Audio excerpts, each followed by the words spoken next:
Tiger को रोज 10 kilo meet खाना पड़ता था, लेकिन आदमी के मछली पकड़ने से पहले ही टाइगर अपने आप को रोक नहीं पाया और सीधा समुद्र में कूद गया शिकार करने। दुर्भाग्य से उसके हाथ कुछ नहीं लगा।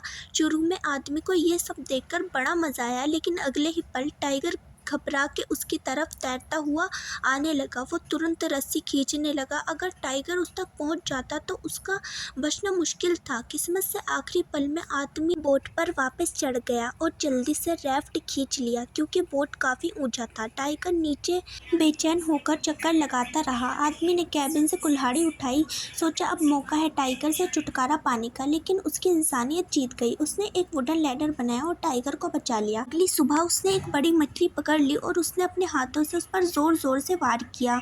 उसकी आंखों में आंसू आ गए। ये पहली बार था जब उसने किसी की जान ली थी।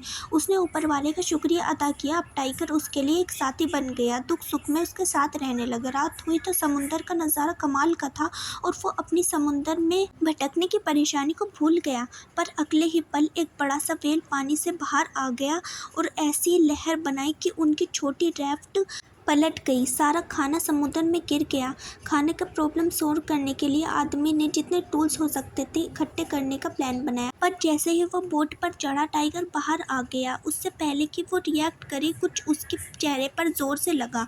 पलट के देखा तो एक बड़ा झुंड फ्लाइंग फिश का आ रहा था। उसने एक लाठी उठाई और टाइगर को दूर भगाने लगा। बचने के लिए आदमी बिल्कुल भी डर नहीं रहा था। टाइगर उसकी हिम्मत देख के पीछे हट गया।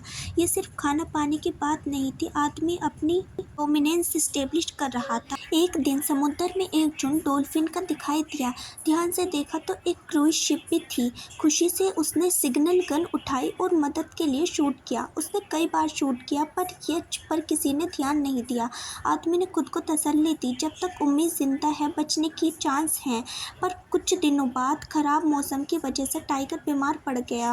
वो बस मरने के कगार पर था। आदमी ने अपना सारा गार्ड छोड़ दिया और टाइगर को अपनी गोद में लिटा लिया ताकि उसे सुकून मिले। उसकी आंखों से आंसू निकल गए। सोचे शायद वो समुद्र में ही मर जाएगा, लेकिन एक दिन जब वो उठा तो देखा कि बोट एक आइसलैंड के किनारे लग चुकी थी।